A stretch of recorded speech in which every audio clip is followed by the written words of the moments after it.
Bismillah. Assalamualaikum warahmatullahi wabarakatuh. Alhamdulillahilladzi arsala rasulahu bil huda wa dinil haq yudhhirahu ala dini kullihi wa kafa billahi syahida. Asyhadu an la ilaha illallah wahdahu la syarikalah wa asyhadu anna Muhammadan abduhu wa rasuluh alladzi la nabiyya ba'da. Allahumma shalli wa sallim ala nabiyyina Muhammadin wa ala alihi wa sahbihi wa man tabi'ahum bi ihsanin ila yaumiddin. Amma ba'd. Alhamdulillah, puji dan syukur kita panjatkan kehadirat Allah Subhanahu wa taala yang begitu banyak memberikan nikmatnya kepada kita sehingga pada hari ini atas pertolongannya kita bisa berkumpul kembali di masjid yang kita cintai ini dalam rangka untuk menuntut ilmu syar'i. Semoga Allah memberikan karunia kepada kita semua. Insyaallah kajian kita pada hari ini kita akan melanjutkan pembahasan dari buku Harta Haram Kontemporer karya Al-Ustadz Dr. Armani Tarmizi Hafizahullah Ta'ala dengan pemateri adalah Ustadz Irfandoni Tarmizi LC Hafizahullah Ta'ala. Insyaallah tema yang kita angkat pada kajian hari ini adalah mengenai hadiah komersial. Insyaallah kajian akan kita mulai pada pukul 8.30 sampai dengan pukul 9. Kemudian kita lanjutkan dengan sesi tanya jawab sampai dengan pukul 10. Diimbau pada jamaah untuk bisa mematuhi protokol kesehatan yang telah ditentukan untuk kebaikan bersama, yaitu menjaga jarak, memakai masker, dan rajin mencuci tangan. Untuk pertanyaan, silakan bertanya langsung melalui mikrofon yang disediakan. Untuk akhwat sudah disediakan di bawah, dan untuk Ikhwan bisa juga melalui WhatsApp di nomor 0838 9221 2903. Sekali lagi untuk pertanyaan bisa melalui WA di 0838 9221 2903. Untuk informasi yang lainnya, kami dari komunitas hijrah dari Ariba As-Sufah Karawang insyaallah membuka pelayanan konsultasi seputar bagaimana menyelesaikan akad-akad riba ke lembaga ribawi, dan insyaallah gratis sebagai bentuk pelayanan kami ke masyarakat serta wujud kemitraan kami bersama DKI Masjid Aliyah. Insyaallah setiap hari Ahad dimulai ba'da zuhur sampai dengan asar di kantor sekretariat Asufah dan lunas bersama di basement Masjid Aliyah ini. Dan bagi jamaah yang ingin kembali mengulang materi hari ini dan materi-materi yang sebelumnya yang dibahas oleh Ustadz Irfandoni, silakan bisa ditonton di channel YouTube kami di Pantah TV, serta mohon bantuannya untuk like, subscribe agar kami bisa terus membuat video-video yang bermanfaat bagi umat. Demikian yang dapat disampaikan. Wassalamualaikum warahmatullahi wabarakatuh. Kepada Al-Ustadz, persilakan. Bismillahirrahmanirrahim. Assalamualaikum warahmatullahi wabarakatuh. Innal hamdalillah nahmaduhu wa nasta'inuhu wa nastaghfiruh wa na'udzu billahi min syururi anfusina wa sayyiati a'malina. Man yahdihillahu fala mudhillalah wa may yudlil fala hadiyalah. Asyhadu an la ilaha illallah wahdahu la syarikalah wa anna Muhammadan abduhu wa rasuluhu la nabiyya ba'd. Jamaah yang dirahmati oleh Allah Subhanahu wa taala, kita kembali diberikan nikmat oleh Allah Subhanahu wa taala untuk melanjutkan kajian dalam masalah fikih muamalah dari buku Harta Haram Muamalat Kontemporer, yang mana tema kajian kita kali ini berkaitan dengan hadiah serta hukum-hukum hadiah dan praktek-praktek hadiah yang ada di zaman kita sekarang ini. Semoga dari hukum-hukum yang kita ketahui nantinya dari hadis-hadis Rasulullah Sallallahu Alaihi Wasallam memberikan kepada kita ilmu yang bermanfaat yang dapat kita amalkan dalam kehidupan sehari-hari, sehingga membawa kebahagiaan di dunia dan kebahagiaan di akhirat nanti. Amin ya rabbal alamin. Dan semoga ini dijadikan oleh Allah Subhanahu wa taala sebagai amal soleh bagi kita. Tentunya hendaknya kita niatkan karena menjalankan perintah Rasulullah sallallahu alaihi wasallam, yaitu perintah untuk menuntut ilmu agama. Dan kita niatkan ikhlas karena Allah Subhanahu wa taala. Semata-mata karena Allah yang memerintahkan, sehingga menjadikan amalan kita ini diterima oleh Allah Subhanahu wa taala. Kalaulah kita perhatikan bahwa syariat Islam yang mana para ulama mengambil kesimpulan tentang syariat Islam ini, tujuannya yang mana dikenal dengan maqasidus syariah, yaitu tujuan dari syariat. Maka Allah Subhanahu wa taala mensyariatkan syariat-syariat yang dibawa oleh Rasulullah sallallahu alaihi wasallam ini seluruhnya untuk kemaslahatan dan untuk kebaikan bagi manusia dan jin. Karena yang mukallaf untuk menjalankan syariat ini adalah manusia dan jin. Jadi syariat Islam ini tujuannya adalah untuk membawa kebahagiaan bagi manusia dan jin.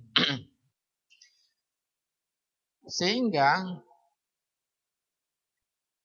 di antara bentuk membawa kebaikan dan syariat Islam juga kita lihat memerintahkan untuk berkasih sayang, mencintai antara sesama, baik sesama manusia maupun kalau kita perhatikan syariat Islam juga memerintahkan kita untuk berbuat baik kepada makhluk yang lain, yaitu bangsa jin dan makhluk hewan-hewan yang lainnya.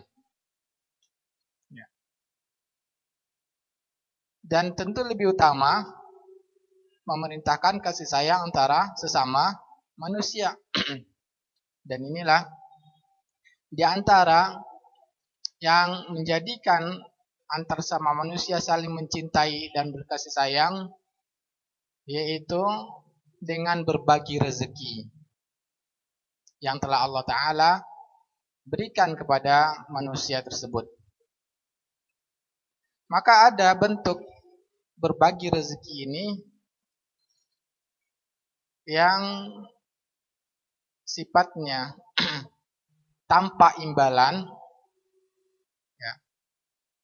Kalau kita lihat ada bentuknya sedekah dan ada bentuknya hadiah. Apa perbedaan antara sedekah dan perbedaan dengan hadiah? Kalau kita lihat dari penjelasan para ulama, mana para ulama mendefinisikan sedekah, yaitu suatu harta yang diberikan kepada orang lain yang membutuhkan. Ya, orang lain tersebut adalah yang membutuhkan. Yang mana si pemberi tidak mengharapkan imbalan dari sedekahnya tersebut. Sedangkan hadiah yaitu memberikan harta kepada orang lain juga tanpa imbalan, tapi dengan tujuan mempererat hubungan atau sebagai penghormatan kepada orang yang diberikan hadiah tersebut. Dari pengertian ini, maka terdapat perbedaan antara sedekah dan hadiah. Perbedaannya pada tujuan. Kalau sedekah tujuannya karena Allah Subhanahu wa taala dan karena kasihan terhadap orang yang diberikan sedekah tersebut karena dia membutuhkan. Biasanya pada fakir miskin. Sedangkan hadiah maka tujuannya untuk mempererat hubungan atau sebagai penghormatan. Tujuannya untuk menghormati orang yang akan diberikan hadiah. Ya, ini tujuannya. Maka hadiah pun, misalkan kita akan berikan hadiah kepada teman kita, dia tidak membutuhkan. Sebetulnya dia mungkin lebih mampu dari kita. Tujuannya kenapa kita berikan hadiah pada dia? Agar makin erat hubungan kita dengan teman tadi. Nah, itu namanya hadiah. Tetapi ketika kita niatkan, semoga Allah nanti juga memberi pahala kepada kita. Karena Rasulullah SAW yang menganjurkan tahadu tahabu, saling beri hadiahlah kalian, maka kalian akan saling mencintai. Dengan niat menjalankan yang dianjurkan Rasulullah SAW dan ikhlas karena ta'ala, maka hadiah berubah lagi menjadi sedekah juga. Karena mengharapkan dari Allah Subhanahu wa ta'ala. Jadi kalau hadiah yang murni hadiah, hanya tujuannya mempererat hubungan dan untuk menghormati orang yang akan diberikan hadiah. Kalau mengharapkan pahala dari Allah, maka dia mendapatkan pahala dari Allah Subhanahu wa ta'ala.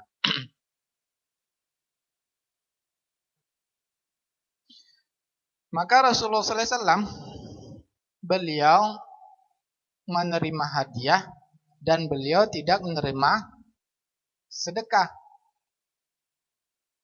Ya, ini juga ada perbedaan antara hadiah dengan sedekah. Dilihat dari bagaimana Rasulullah SAW beliau mengatakan beliau tidak menerima sedekah. Diharamkan kepada keluarga Nabi Muhammad SAW untuk menerima sedekah. Dan beliau menerima hadiah. Nanti kita akan ketahui hadis-hadis yang menjelaskan bahwa Rasulullah SAW menerima hadiah. Dan ini juga bagian dari perbedaan antara hadiah dengan sedekah. Kalau kita perhatikan perintah-perintah antara sedekah, perintah-perintah tentang sedekah,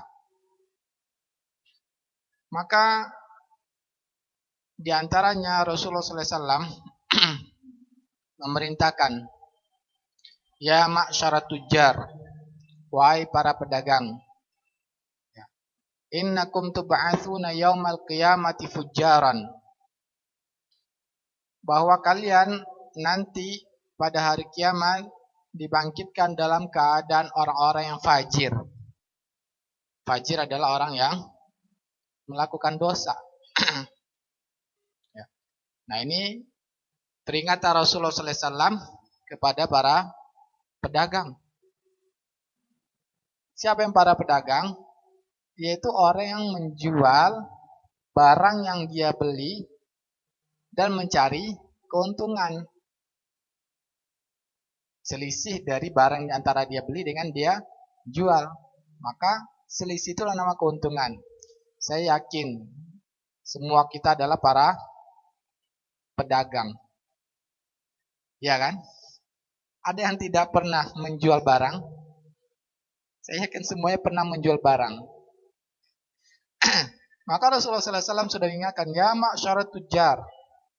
Dan tentunya ini sebagai peringatan juga bagi memang profesinya di dalam mencari rezeki memang dalam berdagang.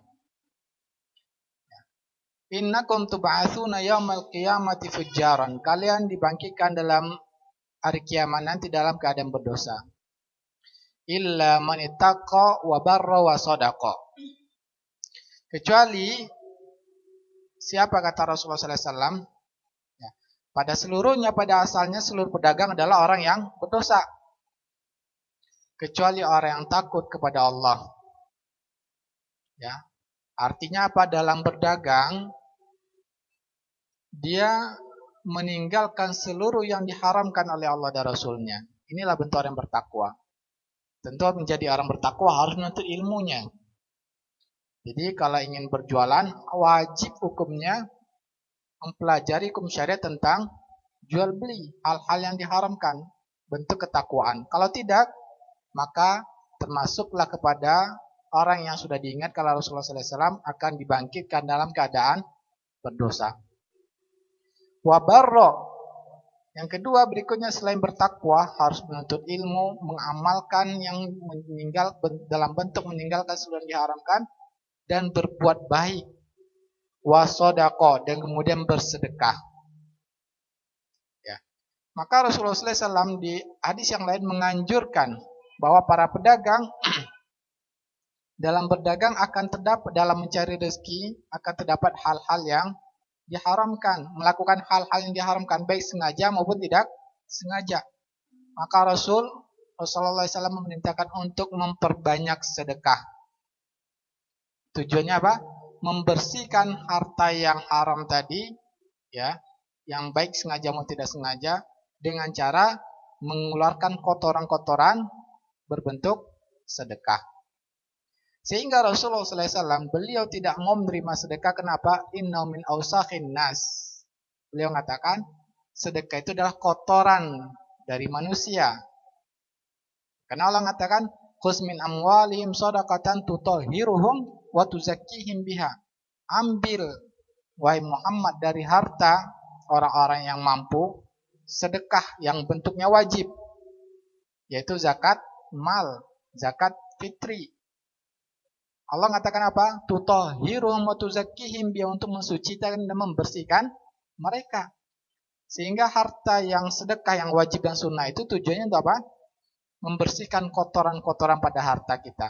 Sehingga Rasulullah SAW dan keturunannya adalah orang yang mulia. Allah haramkan untuk menerima sedekah maupun yang wajib maupun yang sunnah. Nah, ini perbedaan antara sedekah dengan hadiah.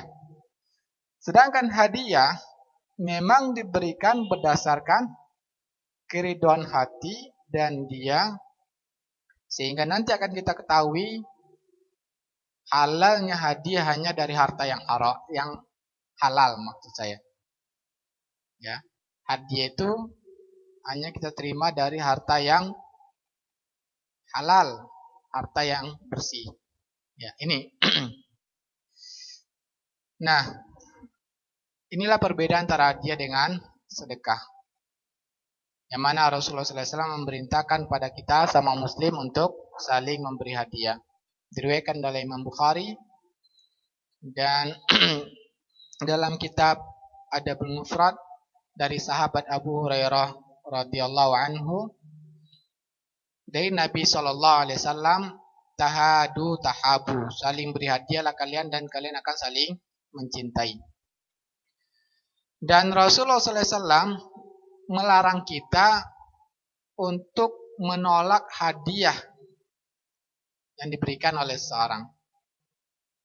Kita bahas dahulu hukum-hukum penting dalam hadiah, baru nanti kita masuk pada bentuk hadiah yang dipraktekkan dalam berdagang. Karena penting dulu mengetahui hukum dasar tentang hadiah. Jadi hukum berikutnya yaitu bahwa Rasulullah SAW melarang kita untuk menolak hadiah. Ini hukum asalnya ya. Jadi hukum asalnya hadiah adalah dianjurkan. Kemudian hukum asalnya yang kedua adalah dilarang untuk menolak hadiah. Ini hukum asalnya. Ya. Kenapa Rasulullah SAW bersabda yang diriwayatkan oleh Imam Ahmad, dan jalan hadis ini atau sanad hadis ini jayyid, sebagaimana jayyid itu artinya bisa diterima, sebagaimana yang ditahqiq oleh Arnaud, yang mana Rasulullah SAW bersabda, ajibud da'iyah, penuhilah undangan, maksudnya undangan untuk makan. Wala taradul hadiah, dan jangan kalian menolak hadiah. Nah, ini larangan dari Rasulullah SAW.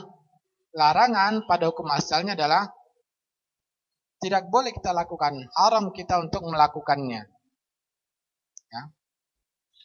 Jadi haram kita untuk menerima hadiah tanpa alasan.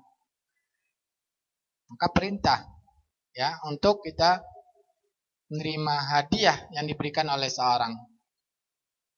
Inilah ucapan Rasulullah SAW. Allah Ta'ala hikmahnya, para ulama mengatakan di antara hikmahnya, karena dengan kita menerima hadiah dari orang lain, berarti kita sudah memberikan kesempatan kebahagiaan bagi orang tersebut. Dan kesempatan untuk dia mendapatkan pahala kalau niatnya ikhlas karena Allah Ta'ala. Karena ketika seorang betul-betul dekat pada kita, ya, maka bentuk untuk perasaannya makin mencintai kita, dia memberikan hadiah. Atau kalau ada orang yang menghormati kita, maka dia memberikan hadiah. Tujuannya apa? Dia akan senang bahwa bentuk hadiah dalam penghormatan pada kita terima. Ya. Sehingga Rasulullah SAW inilah hikmahnya agar timbul kasih sayang. Berapa banyak dengan hadiah tersebut yang sebelumnya ya ada perasaan-perasaan kurang nyaman antara teman, antara tetangga, dengan hadiah hilanglah semua hal tersebut. Ya. Sekalipun hadiah tersebut tidak berharga, maka Rasulullah SAW perintahkan untuk kita menerimanya. Dan bahkan beliau manusia yang paling mulia, beliau menyatakan tidak segan-segan untuk menerima hadiah walaupun nilainya tidak seberapa. Sebagaimana hadis yang dikatakan Imam Bukhari, "Lau du'itu ila zira'in aw qura'in laqabiltu." Seandainya aku diajak, diundang untuk makan. Memakan apa? Zira'in aw qura'in. Makan apa? Hewan itu bagian kaki depannya itu dinamakan zira'. Jadi diundang makan tulang kaki bagian depan. Au qura'in atau kaki belakangnya. Ya, la ajabtu, niscaya aku akan memenuhi panggilan tersebut. Kemudian walau uhdiya ilayya zira'un au qura'un laqabiltu. Seandainya aku diberi hadiah tulang kaki bagian depan dan kaki bagian belakang, maka aku akan menerimanya. Nah, ini menunjukkan apa? Ini bukan kebiasaan orang Arab memberi hadiah bentuknya kaki tulang kaki maksud saya. Kenapa? Karena Rasulullah SAW beliau dibesarkan di mana? Dari kecilnya di Makkah. Penduduk Makkah ketika itu makanan pokok mereka apa? Apa doa Nabi Ibrahim? Ketika Nabi Ibrahim mengunjungi anaknya Ismail setelah menikah. Ya, maka ternyata Ismail ketika itu sedang keluar mencari rezeki, yang ada hanya istrinya. Ya. Singkat cerita istrinya yang kedua, yang pertama istrinya mengeluh kepada Nabi Ibrahim bahwa Ibrahim dalam keadaan sulitan, Ibrahim ya, kehidupannya susah dengan Ismail. Akhirnya Nabi Ibrahim berpesan pada Ismail, sebagaimana hadisnya Imam Bukhari, bisa kita lihat dalam kitab Sahih. Maka Ibrahim berpesan pada Ismail agar mengganti daun pintunya. Maksudnya mengganti istrinya, karena istrinya mengeluh dengan kehidupan Ismail, sempitnya rezeki. Kemudian dan Ismail pun menikah lagi dengan wanita yang lain dan dikunjungi lagi oleh Nabi Ibrahim dan dia istri yang kedua ini mengatakan, apa makanan kalian? Makanan kami adalah susu dan daging. Dan dia nyatakan hidup bahagia dengan Ismail. Sehingga Nabi Ibrahim pun berdoa ketika itu kepada Allah, ya Allah berkatilah susu dan daging mereka. Maksudnya penduduk Mekah. Sehingga ketika itu penduduk Mekah sampai masa Rasulullah SAW adalah makanannya daging dan susu. Ya, makanan pokok itu. Daging dan susu. Ketika Rasulullah SAW pindah Madinah, ternyata kebiasaan berbeda. Di sana lebih banyak bertani. Dan makanan pokok ketika itu apa? Selain daging adalah kurma.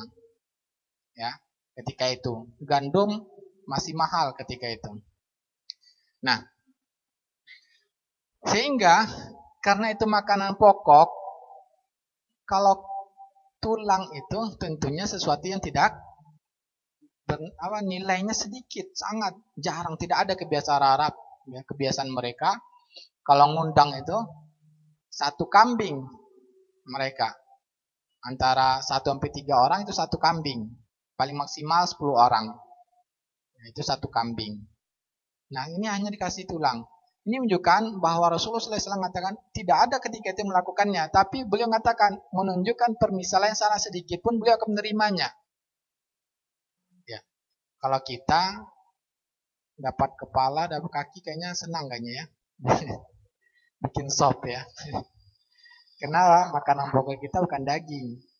Makanan kita adalah nasi. Paling nasinya yang banyak ya. Dengan tulang-tulang yang ada daging sedikit itu sudah nikmat makannya. Ya. Di sop apa? Sop iga atau sop tulang ya. Daging-daging sedikit itu sudah nikmat. Tapi kalau memang makanan pokok itu ya satu kambing itu hanya 3 paling maksimal 10. Nah, ini menunjukkan apa? Para ulama menjelaskan bahwa Rasulullah SAW menunjukkan permisalan yang paling sedikit pun beliau akan menerima hadiah. Ya. Dan itu tidak ada yang dilakukan ketika itu. Dan juga Rasulullah SAW perintahkan ya para wanita jangan sampai tidak memberikan hadiah kepada tetangganya karena sedikitnya hadiah yang akan diberikan. Ya. Ya, di yang lain mana Rasulullah SAW mengatakan janganlah para wanita merasa mengecilkan hadiah walaupun sedikit sehingga menghalanginya untuk tidak memberikan hadiah pada tetangganya. Menunjukkan apa? Apa yang ada pada kita walaupun nilainya sedikit tapi itu yang ada pada kita pada saat itu maka berikan saja pada tetangga kita. Karena biasanya, kenapa Rasulullah SAW dalam hadis tersebut menyatakan pada para wanita? Karena para wanita ya sangat dikenal, mereka perasaannya lebih dominan daripada akalnya. Sehingga apa?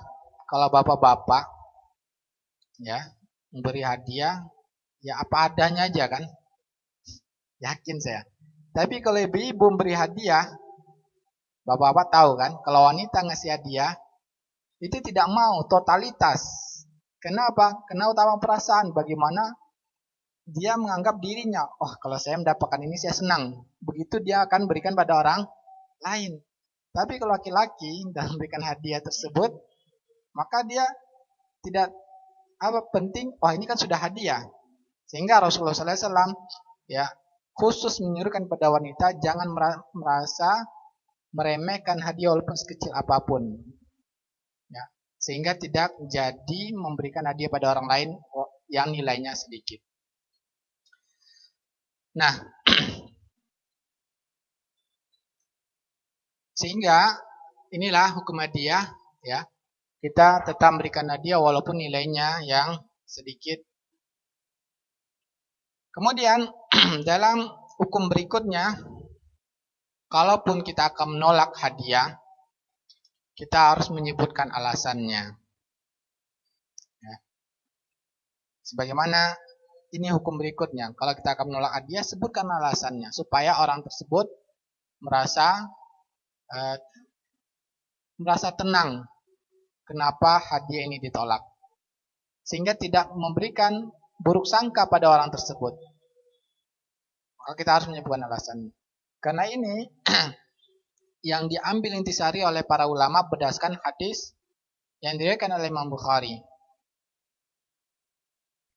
dan Imam Muslim dari sahabat Su'ab bin Juthamah bahwa Rasulullah SAW diberi hadiah yaitu zebra ya. Atau bahasa Arabnya himaran wahsyian. Himar wahsyi ya, itu artinya zebra. Ketika itu wahwa bil abwa, Nabi berada di Abwa atau Biwadan, suatu nama daerah. Faraddahu alaihi, maka Nabi menolak hadiah yang diberikan oleh beliau. Nabi menolak hadiah yang diberikan pada beliau. Kemudian Nabi melihat di wajah orang yang memberikan hadiah tersebut ada perasaan, ya, perasaan merasa kecewa karena hadiah yang ditolak oleh Rasulullah SAW. Maka Rasulullah SAW memberikan alasan. Maka beliau mengatakan, amma inna lam narudduhu, kami tidak menolaknya. Maksudnya saya tidak menolaknya, illa anna hurim, kecuali karena ini diharamkan kepada kami, kata Rasulullah Sallallahu Alaihi Wasallam. Ya. Karena kenapa Nabi tidak menerimanya? Menyebutkan alasannya karena zebra, ya, himar wahsy ini diharamkan. Ya. Nah inilah Rasulullah SAW menjelaskan bahwa tidak halal untuk dimakan sehingga menghilangkan buruk sangka dari orang yang memberikan hadiah. Hukum berikutnya, tidak boleh menarik kembali hadiah yang sudah diberikan dan sudah diterima. Sebagaimana hadis diriwayatkan Imam Bukhari, al-aidu fi hibatihi kal-kalbi yarji'u fi qai'ihi. Orang yang mengambil kembali hadiahnya seperti anjing yang menelan kembali muntahnya. Ini sudah kita jelaskan bagaimana buruknya permisalan ini. Sebagaimana juga di hadis riwayat lain Rasulullah SAW mengatakan, laisa lana mathalatsu. Kami tidak memiliki permisalan yang lebih buruk. Ya. Artinya inilah permisalan yang buruk. Orang yang menarik kembali hadiahnya seperti anjing yang menelan kembali muntahnya. Kita sudah jelaskan bahwa anjing adalah dalam Islam, syariat Islam, hewan yang sangat najisnya mughalazah, najis berat, dan ini muntahnya menunjukkan begitu kotornya menarik kembali hadiah tersebut dan hukumnya haram.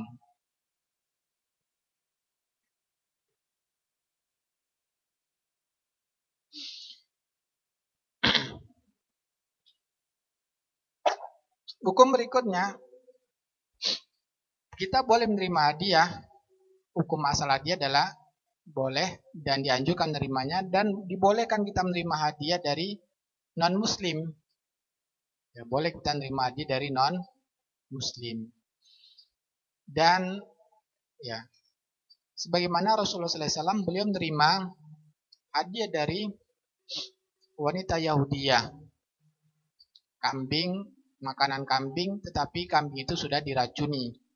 Ya, maka beliau ketika diundang untuk makan, beliau datang pada wanita itu, adalah wanita Yahudi, dan dia meracuni Rasulullah Sallallahu Alaihi Wasallam.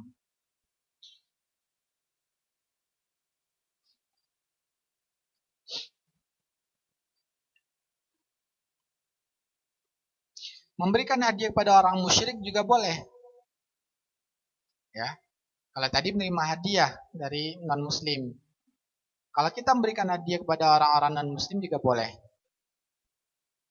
Allah berfirman dalam surat Al-Mumtahanah ayat 8, la yanhaakumullahu 'anil ladzina lam yuqatilukum fid din wa lam yukhrijukum min diyarikum an tabarruhum wa tuqsitu ilaihim. Allah tidak melarang kalian pada orang-orang yang tidak memerangi kalian, ya, dan tidak mengeluarkan kalian dari tempat kalian, dari kampung kalian.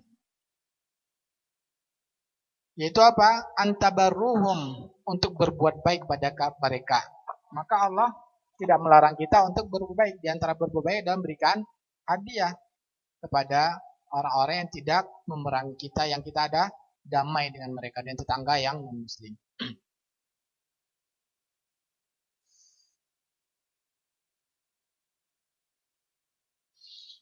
Maka ada hadiah yang sama sekali tidak boleh kita nolaknya. Ya, menjelaskan para ulama, kalau orang berikan hadiah itu pada kita, kita sama sekali tidak boleh menolaknya. Yaitu apa? Hadiah berupa parfum. Ya, parfum, maka ini hukumnya tidak boleh menolaknya sama sekali.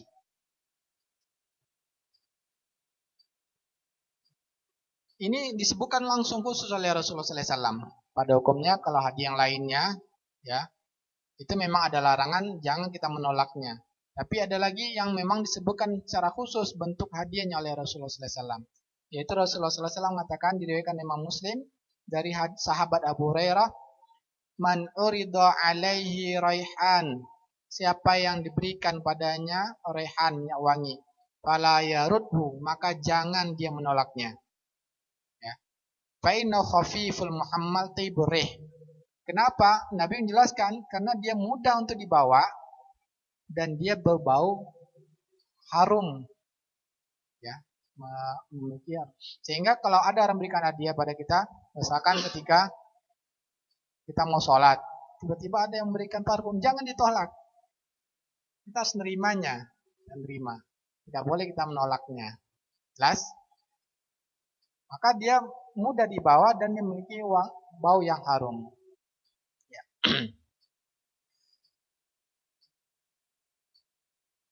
Nah, ada juga hadiah yang tidak boleh kita untuk menerimanya. Nanti akan kita jelaskan lebih lengkap bentuk hadiah kontemporer dari buku Haram Muamalah Kontemporer. Tetapi bicara hukum umum ini disebutkan juga, ya. Sebelum kita menjelaskan dari buku Harta Haram,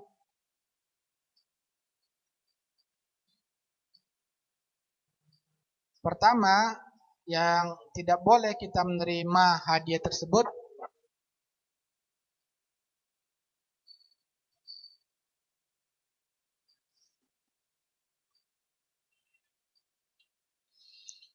di antaranya Nabi Sulaiman menolak hadiah yang diberikan oleh siapa?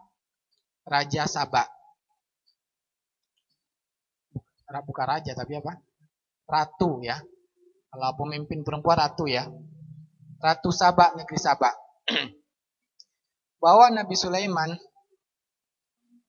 mengirim surat kepada pemimpin negeri Saba agar beriman kepada Allah.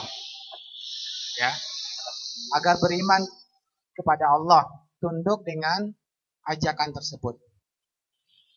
Maka para pemimpin perempuan tadi memanggil ahli musyawarahnya untuk membicarakan. Ini ada seorang bernama Sulaiman memerintahkan kita untuk tunduk kepada dia dan beriman kepada Allah. Ya.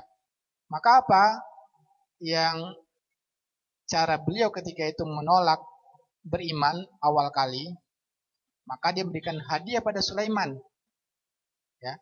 Berikan hadiah supaya agar dia tidak tunduk dengan perintah Sulaiman, tetap sendiri, maksudnya tidak di bawah kekuasaan Sulaiman, dengan memberikan hadiah. Berarti ini apa?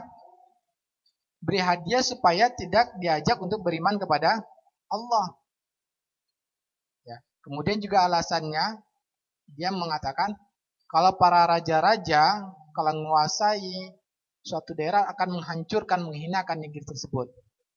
Maka kita lihat, kita uji dulu Sulaiman ini. Dia terima hadiah atau tidak? Tamak tidak dengan harta. Ya. Maka ketika itu apa yang dilakukan Sulaiman? Karena hadiah ini bentuk supaya tidak beriman kepada Allah, Nabi Sulaiman pun alaihissalam tidak mau menerima hadiah tersebut. Jelas?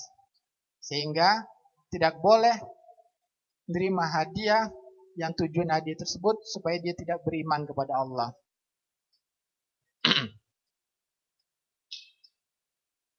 Ini sebagaimana Allah sebutkan surah An-Naml ayat 35 sampai 37, wa inni mursilatun ilaihim bihadiyatin fanaziratun bima yarjiul mursalun.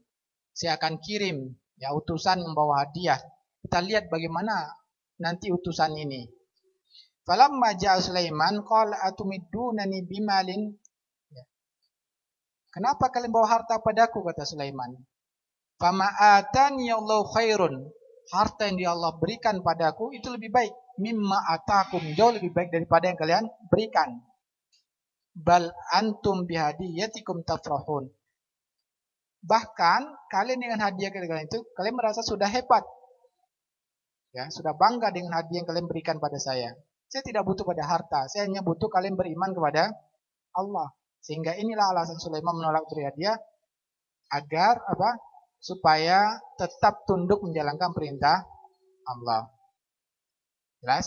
Bisa dipahami? Jadi jangan kita menerima hadiah kalau tujuannya orang tersebut tidak menjalankan perintah Allah Subhanahu wa taala.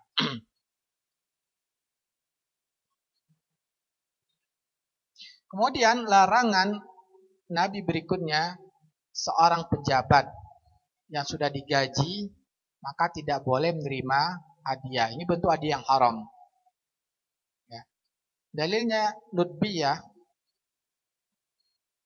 yang mana ketika dia diperintahkan oleh Nabi SAW, Ibn Lutbiyah, ya, diperintahkan Nabi untuk menarik zakat, maka diberi hadiah. Beliau diberi hadiah oleh orang-orang. Dan ketika dia menyampaikan laporan kepada Rasulullah SAW, maka dia jujur. Ini sedekah saya kumpulkan, ini hadiah yang saya dapatkan ketika bekerja. Yang menyampaikan pada Rasulullah SAW. Maka Rasulullah SAW pun marah. Ya. Beliau mengatakan, fahalla jalasa fi baiti abi. Kalau dia duduk di rumah bapaknya, atau baiti ummi, atau duduk di rumah ibunya, fayanzur, lihat apakah ayudalahu amla, mungkin tidak orang-orang akan berikan hadiah pada dia. Ya. Walladzi nafsi biyadihi, demi Allah, kata Rasulullah SAW, la ya'khuzu ahadukum minkum syai'an illa ja'a bi, orang yang mengambil hadiah sebab padahal dia sudah digaji atas pekerjaannya, maka Rasulullah SAW mengatakan apa? Illa ja'a bi yaumal qiyamah, dia akan memikulnya nanti di hari kiamat sebagai hukuman dari Allah Ta'ala. Yahmilu ala raqabatihi, yang akan dia pikul. Misalkan karena menjadi pimpinan diberi hadiah mobil, maka dia akan pikul mobil tersebut. Karena dia menjadi pimpinan dikasih hadiah tanah, maka dia akan pikul tanah tersebut. Karena dia menjadi pimpinan, pada sudah digaji, ada orang yang ngasih hadiah rumah, maka dia akan pikul rumah tersebut di hari kiamat nanti. Menunjukkan haramnya menerima hadiah kalau sudah mendapatkan gaji dari pekerjaan tersebut. Kita lewat dari nggak apa-apa ya, karena ini penting.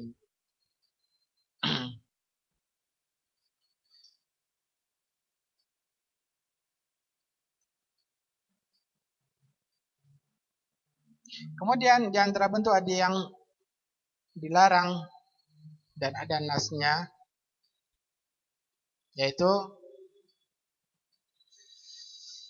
masih, maaf sebelum kita lanjutkan, masih dalil tentang seorang pejabat dilarang menerima hadiah. Ada syubhatnya. Rasulullah SAW adalah pemimpin, ya. Beliau adalah pemimpin, berarti beliau adalah pejabat, ya. Beliau pejabat dan beliau mendapatkan kehidupan dari Baitul Mal. Allah langsung berikan. Berarti beliau adalah pejabat. Tadi Rasulullah SAW mengatakan, saya menerima hadiah. Ya kan? Berarti boleh dong kita mengikuti Rasulullah SAW, beliau pemimpin dan beliau menerima hadiah. Ini syubhatnya. Jelas?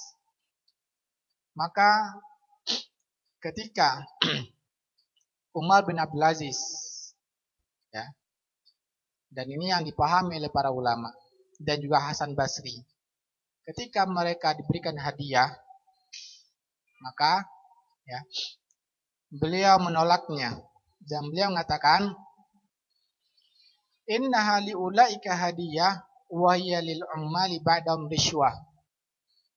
Adapun Rasulullah SAW menerima hadiah itu memang murni hadiah. Tapi sekarang ini, kata Umar bin Abdul Aziz, kalau ada orang pejabat terima hadiah itu bukan lagi hadiah, tapi sudah berubah menjadi apa? Riswah, suap. Sehingga perbedaan antara Rasulullah SAW dengan pemimpin yang lainnya, Kalau Rasulullah SAW hadiah tersebut murni karena orang memberikannya karena cinta kepada Rasulullah atau menghormati Rasulullah Sallallahu Alaihi Wasallam. Tidak ada niat agar urusannya lancar. Karena Rasulullah SAW adalah orang yang paling takut kepada Allah. Tidak mungkin hadiah tersebut berpengaruh pada keputusan Allah. Jadi apapun yang Allah perintahkan pada Rasulullah SAW, hadiah tersebut tidak mempengaruhi keputusan dari Rasulullah SAW. Karena manusia perintah kepada Allah. Tetapi pejabat selain Rasulullah SAW, dia menjadi suap. Kenapa? Kalau menerima hadiah, berikutnya pas diyakini sangat besar, keputusannya akan berpengaruh. Sehingga menjadi suap hukumnya. Rishwah, suhtun, ya. Sehingga diharamkan para hakim menerima. Ini ada kebiasaan orang Yahudi. Orang Yahudi hakim-hakim mereka beri hadiah, yang mana akhirnya apa? Keputusan pengadilan berpengaruh dari hadiah yang diberikan. Juga pemimpin ketika diberi hadiah, otomatis apa? Keputusannya akan berpengaruh kepada kemaslahatan orang yang memberikan hadiah. Guru, ketika dia mengajar, ternyata ada orang tua wali murid, salah satunya memberikan hadiah, begitu rajin ngasih hadiah. Akhirnya apa di kelas? Anak dari orang tua yang memberikan hadiah ini akan lebih diperhatikan daripada anak-anak yang lainnya. Dan itu saya merasakan. Ya, oke. Ketika saya dahulu di suatu sekolahan, saya merasakan kenapa guru ini begitu sayang dengan anak orang kaya ini. Ternyata apa? Karena orang kaya ini orang tuanya banyak memberikan hadiah baik pada guru maupun pada sekolah, sehingga berpengaruh keputusannya. Ya, nah inilah dijelaskan oleh Umar bin Abdul Aziz bahwa bagi Rasulullah SAW ada hadiah, tapi bagi orang setelah Rasulullah SAW jadi suap. Ini perbedaan. Berikutnya,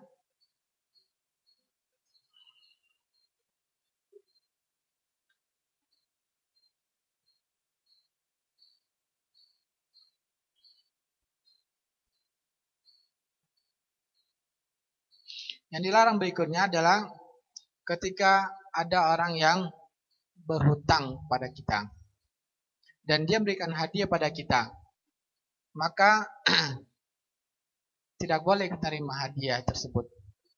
Sebagaimana diriwayatkan oleh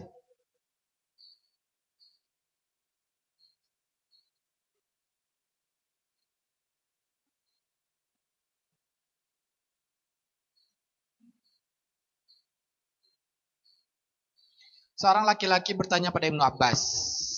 Dia mengatakan, ya, tetangganya Samak ini sepertinya penjual ikan, ya. Samak artinya yang urusan pekerjaannya berkaitan ikan, pedagang ikan. Nah, laki-laki ini bertanya pada Ibnu Abbas, tetangganya pedagang ikan meminjam uang pada dia 50 dirhaman, 50 dirham. Ya. Kemudian setelah dipinjami 50 dirham, wa kana yab'atsu li. Tiba-tiba setelah itu pedagang ikan ini mengirimkan ikannya kepadaku. Dikasih hadiah ikan. Ya. Min samakihi. Wa kana yab'atsu ilayya min samakihi. Tiba-tiba ada utusan yang membawa ikan, saya diberi hadiah karena saya sudah meminjamkan uang. Maka bagaimana hukumnya? Maka Ibnu Abbas mengatakan, hasibhu, hitunglah berapa nilai ikan tersebut, fa in kana fadlan farudd alaih. Kalau ikan tersebut lebih besar dari nilai hutangmu, maka kembalikan sisa ikannya. Ya. Wa in kana kifafan faqasishu. Kalau ternyata nilai ikan itu sama dengan hutang, maka ya sudah, berarti hutang kamu lunas dengan ikan tersebut.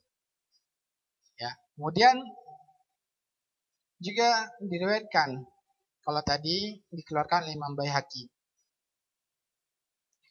diseriwayatkan oleh Abdul Razak dengan sanad yang sahih dari Ibrahim bin Alqamah berkata, "Idza nazalta ala rajulin laka alidain."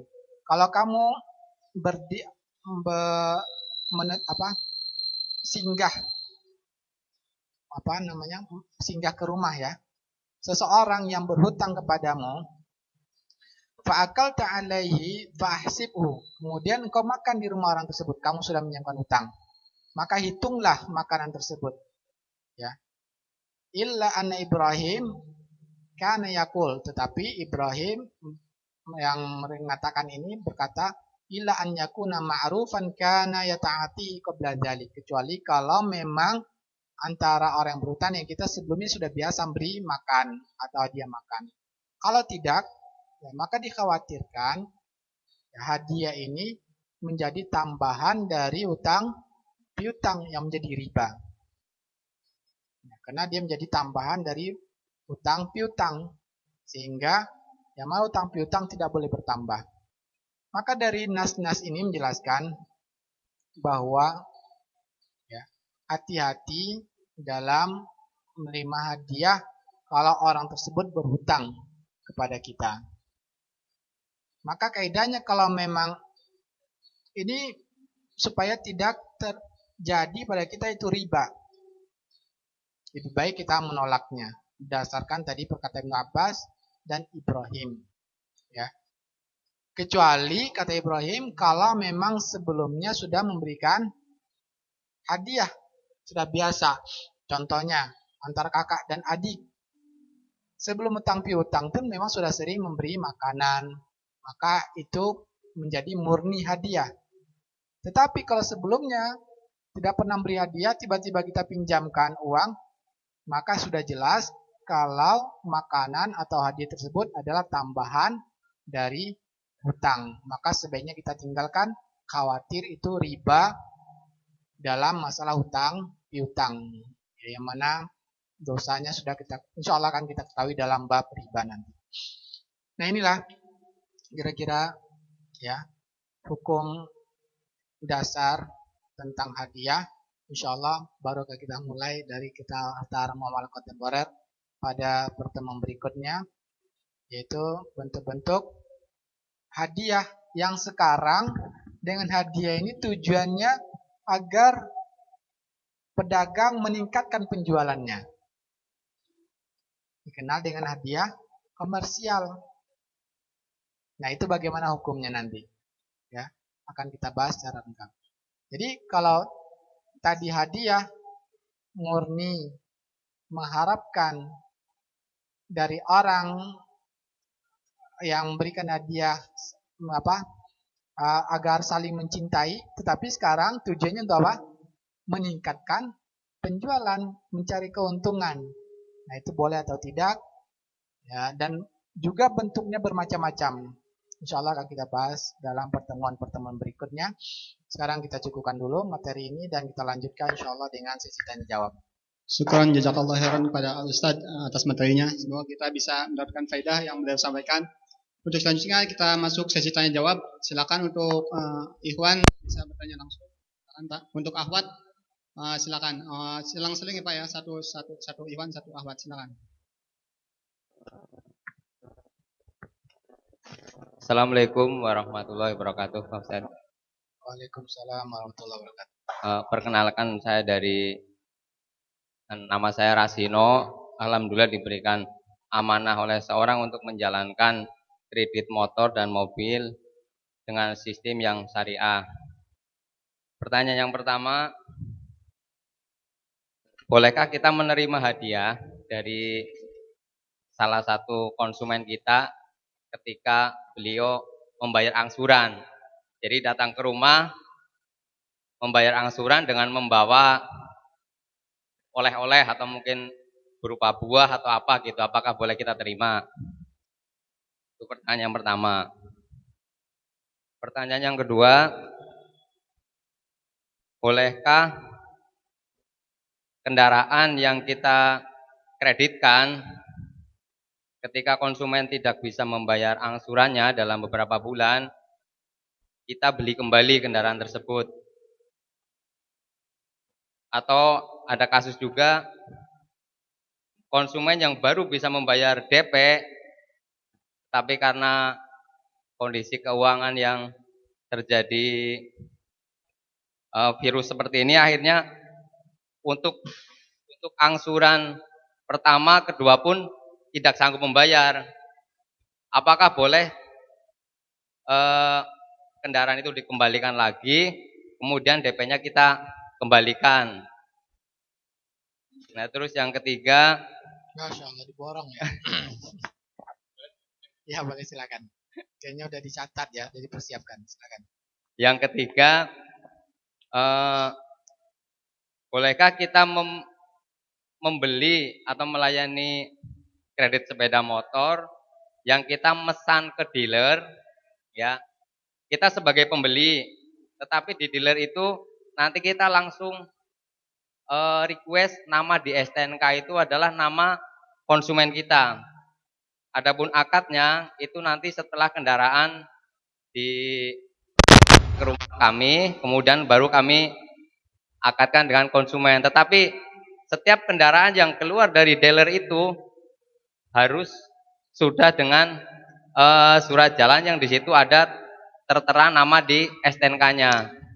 Tetapi di jual belinya itu pembelinya tetap kami, gitu. Sudah cukup, Ustaz. Ya, yang pertama tadi saya ini dulu, maaf, butuh penjelasan. Yang pertama, jazakallah khair, pertanyaannya Masya Allah. Semoga yang lain juga bisa bermanfaat. Tapi saya perlu penjelasan. Bapak digaji oleh orang yang mengamanahkan menjalankan usaha ini. Digaji maksudnya? Gaji bulanan. Oh, digaji. Itu sistem bagi hasil, Ustaz. Bagi hasil. Jadi setiap kendaraan yang lunas dan memang ada keuntungannya atau untung atau rugi, intinya sepakat dibagi hasil bagi bersama. Ya. Itu yang perlu saya ketahui. Berarti pihak yang lain adalah sebagai pemodal, Bapak sebagai penjalan atau yang menjalankan, mengelola. Berarti akadnya adalah kalau memang demikian mudharabah. Mudharabah akadnya adalah amanah, kepercayaan. Ya, kepercayaan artinya apa? Betul-betul Bapak semua yang kerjakan itu ada laporan kepada pemodal. Karena bentuknya kepercayaan. Tidak boleh khianat. Artinya apa? Setiap keuntungan apapun harus dilaporkan kepada pemodal. Pertanyaannya, bolehkah saya menerima hadiah dari konsumen? Gitu kan? Nah, berarti ini sama. Adalah orang yang diamanai sebagaimana Ibnu Lutbiyah tadi, Allah Ta'ala. Ibnu Lutbiyah orang yang dipekerjakan. Yang mana orang pekerjaan itu adalah amanah. Ya, pekerjaan itu amanah hanya untuk untuk menarik zakat. Sehingga orang yang dipekerjakan itu amanah. Dipercayakan untuk menjalankan itu. Sehingga apa? Rasulullah SAW melarang dia untuk menerima hadiah. Ya. Otomatis Bapak tidak boleh menerima hadiah. Karena akarnya adalah amanah kepercayaan. Kecuali ya. Kemudian alasan keduanya karena orang ini berhutang kepada Bapak dan mitra tadi. Dia kan berhutang kan cicilan. Kalau dia tidak berhutang mungkin gak dapat ngasih hadiah kepada Bapak. Tiba-tiba ya, ini apa hadiahnya bentuknya apa? Makanan. Kayaknya enggak bisa. Enggak mungkin kan? Karena dia berhutang, ada urusan utang piutang di sini kan, dia ngasih hadiah. Maka ada dua subhat ini sebaiknya jangan terima hadiahnya, haram dia. Ya, bisa jadi tambahan dari utang piutang karena dia menjadi hutang kredit, utang uang. Sehingga kalaupun karena itulah sebaiknya jangan terima hadiah. Kalau terus jadi riba lagi. Bukankah kalau riba itu pertambahan yang istilahnya dihitung dari awal gitu, Ustaz? Misalkan disepakati dari awal. Iya. Tadi sudah kita bacakan dalil dari Ibnu Abbas. Ada orang yang berhutang, ya. Kemudian dia orang yang berutang ini memberi hadiah ikan. Maka Ibnu Abbas katakan tidak boleh, hitung kurangi hutangnya. Nah itu, jadi tidak halal menerima hadiah. Ya. Tapi kalau hadiah yang berupa minuman, makanan sebagai tamu, itu boleh. Kenapa? Karena memang sudah kebiasaan, itu murni hadiah. Ya, sudah kebiasaan siapapun yang bertamu sudah wajar dikasih minuman, makanan, snack. Nah, itu boleh. Ya. Tapi kalau selain dari itu lebih dari nilai seorang tamu, maka dikhawatirkan jadi pertambahan utang piutang. Ya, sebaiknya jangan, karena sebelumnya tidak pernah masalah masih hadiah. Dan kemudian ya karena sebagai orang mana juga larangan Nabi untuk menerima hadiah kalau orang mana. Yang kedua tadi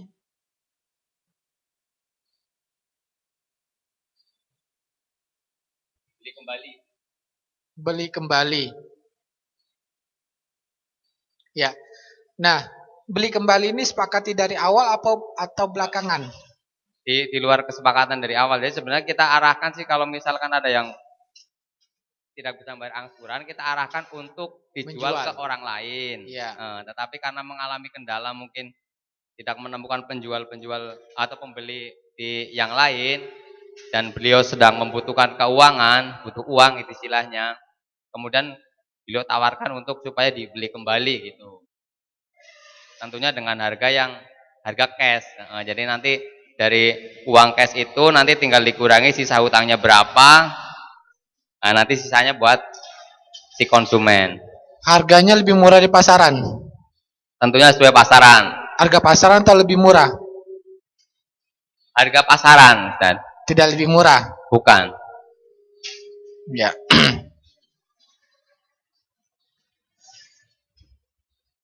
Ya. Karena ini wallahualam ini masih dibolehkan, ya. Kenapa dibolehkan? Karena memang tidak diniatkan untuk akan membeli kembali disepakati dari awal, sehingga dia murni jual beli saja. Ya. Dan juga tidak terjadi riba di sana, hanya untuk menyelesaikan masalah. Berbeda dengan inah. Kalau inah namanya jual lagi tapi jatuhnya nanti akan dapat keuntungan. Ya, menjadi haram kalau misalkan kita katakan saya beli lagi tapi harga dia lebih murah. Ya. Berarti kita mendapatkan keuntungan dari akad piutang. Nah, mana dia kan utang piutang, kemudian saya mau beli tapi dengan harga lebih murah di pasaran, dapat lagi keuntungan. Maka itu menjadi haram. Allah Ta'ala dikhawatirkan menjadi inah. Ya kan hakikatnya barang kembali lagi pada penjual dan dia dapat untung. Untungnya apa? Untungnya harga lebih murah dari pasaran. Ya, wallahu ta'ala. Sehingga dikhawatirkan itu jadi riba. Tapi kalau pertanyaannya tidak disepakati dari awal akan dibeli lagi dan harganya ke pasaran, itu boleh. Wallahu ta'ala. Kemudian berikutnya yang baru bayar DP, Baru bayar DP kemudian tidak mampu membayar angsuran selanjutnya. Selanjutnya? Iya. Jadi maksudnya apakah boleh itu kendaraan dikembalikan lagi, kemudian kita DP kembalikan dengan dipotong istilahnya pemakaian beberapa bulan gitu. Misalkan boleh. Terakhir ada lagi? Yang selanjutnya yang nama di STNK, Ustaz. Ya boleh, itu juga boleh. Itu jelaskan oleh para ulama IOV ya, dalam prakteknya murabahah tersebut, itu murabahah namanya. Itu dibolehkan langsung atas nama konsumen kita. Ya itu dibolehkan oleh para ulama, tidak masalah. Yang penting adalah kita akadnya adalah jual beli antara kita dengan dealer itu akadnya terpisah. Kalau itu hanya sebagai pencatatan kepemilikan ya, dan ada mudarat kalau pakai kita akan terkena 2 kali pajak. Gimana Ustaz? Ya, jadi menghindari mudarat ya, itu dibolehkan oleh para ulama IOV. Mereka sudah pakar fikih kontemporer dalam SOP lembaga keuangan syariah dibolehkan ya, dalam murabahah kita langsung barang itu atas nama konsumen kita. Itu dibolehkan. Hikmahnya apa? Tujuannya dibolehkan. Di antaranya itu mempermudah urusan dan tidak ada yang dilarang dalam syariat. Kembali pada hukum asal jual beli itu dibolehkan. Karena itu hanya untuk sebagai nama saja pencatatan kepemilikan di pemerintah. Karena kalau tidak demikian akan terkena 2 kali pajak. Pajak jual beli. Pertama antara kita dengan dealer. Kemudian antara kita dengan konsumen kita. 2 kali pajaknya. Makin terzolimi kita. Allah Ta'ala itu dibolehkan. Hanya pencatatan kepemilikan saja. Ya. Demikian, semoga bisa terjawab Pak ya. Silakan untuk Ahwat, dipersilakan untuk bertanya langsung.